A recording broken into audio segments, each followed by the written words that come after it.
મહેસાણા જિલ્લાના કડી તાલુકામાં આવેલા ઓગળધામ, ગુગલેશ્વર મહાદેવ અને યતેશ્વર મહાદેવ મંદિરો શ્રદ્ધાળુઓ માટે આસ્થાના જીવંત કેન્દ્રો છે।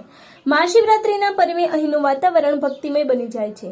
ઓગળધામ કડી પાસે આવેલું એ માત્ર ધાર્મિક સ્થાન નથી પણ આધ્યાત્મિક શાંતિનું પણ કેન્દ્ર છે। અહીં મહાદેવની સાથે ગુરુગાદીનો પણ મોટો મહિમા છે। શિવરાત્રિના દિવસે અહીં વિશાળ સંખ્યામાં ભક્તો ઉમટી પડે છે અને વહેલી સવારથી જ શિવલિંગ પર જલાભિષેક અને દુગ્ધાભિષેક થાય છે। અહીં રાત્રિ દરમિયાન 4 પ્રહરની પૂજા અને ભજન કીર્તનનું વિશેષ આયોજન કરવામાં આવે છે। આસપાસના ગામડાઓના લોકો પગપાળા ચાલીને પણ અહીં દર્શનાર્થે આવે છે। ગુગલેશ્વર મહાદેવ થોળ પક્ષી અભયારણ્યની નજીક આવેલું આ પ્રાચીન મંદિર કુદરતી સૌંદર્ય અને પવિત્રતાનો સંગમ છે।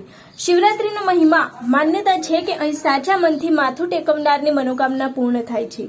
શિવરાત્રીના પર્વે અહીં ભવ્ય મેળો પણ ભરાય છે। મંદિરમાં શિવરાત્રીના દિવસે રુદ્રાભિષેક અને હોમ હવન કરવામાં આવે છે, જેનાથી સમગ્ર વાતાવરણ શિવમય બની જાય છે। યતેશ્વર મહાદેવ કડી વિસ્તારમાં યતેશ્વર મહાદેવનું પણ ખૂબ જ મહત્વ છે। આ મંદિર સ્થાનિક લોકો માટે અત્યંત આસ્થાનું પ્રતીક છે। શિવરાત્રીના પર્વે મંદિરમાં વિશેષ શણગાર કરવામાં આવે છે તથા ભક્તો દ્વારા હર હર મહાદેવના નાદ સાથે આખું મંદિર ગુંજી ઉઠે છે। શિવરાત્રી પર મહાપ્રસાદ અને ભંડારાનું આયોજન પણ થતું હોય છે, જેમાં હજારો શ્રદ્ધાળુઓ લાભ લે છે। મહાશિવરાત્રીનું આધ્યાત્મિક મહત્વ આ મંદિરોમાં શિવરાત્રી ઉજવવાનું વિશેષ મનાય છે। આ અંગેની વધુ વિગતો માટે જોતા રહો ભારત ટાઈમ્સ ન્યૂઝ। શિવરાત્રી પર્વ નિમિત્તે ભારત ટાઈમ્સ દ્વારા અમે ગુગલેશ્વર મહાદેવ મંદિરની મુલાકાત લીધી। આપણું નામ? મારું નામ વ્યાસ દિલીપ કુમાર જસવંતલાલ, અમારું ગામ કોલા। અહીંયા અમે ઘણા વર્ષોથી સેવા પૂજા કરીએ છીએ। અમારે વરખાસ છે, અમે બ્રાહ્મણ છીએ। ગુગલેશ્વર મહાદેવની પ્રાચીન તમને વાત કહું તો એમ કે આ ગુગલેશ્વર મહાદેવ 5000 વર્ષ પહેલાંનું આ મહાદેવ છે, બરાબર। અહીંયા પાંડવોની સ્થાપના કરેલું આ મહાદેવ છે। લોક વાયકા એવું કહેવાય છે કે અહીં ગુગલેશ્વર મહાદેવની જય કાશીમાં બોલાય છે।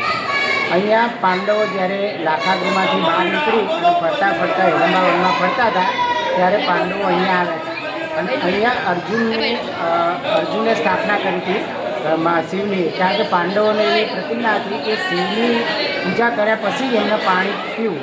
એટલે અહીંયા કંઈ એવું લિંગ નહોતું, એટલે અર્જુનની તપસ્યાથી અહીંયા ગુગલેશ્વર મહાદેવનો સ્વયંભૂ પ્રગટ થયા। અહીંયા ઘૂ કરતો અવાજ આવે એટલે ગુગલેશ્વર મહાદેવ નામ પડ્યું। અને અહીંયા વર્ષો પુરાણોનું આ મંદિર છે।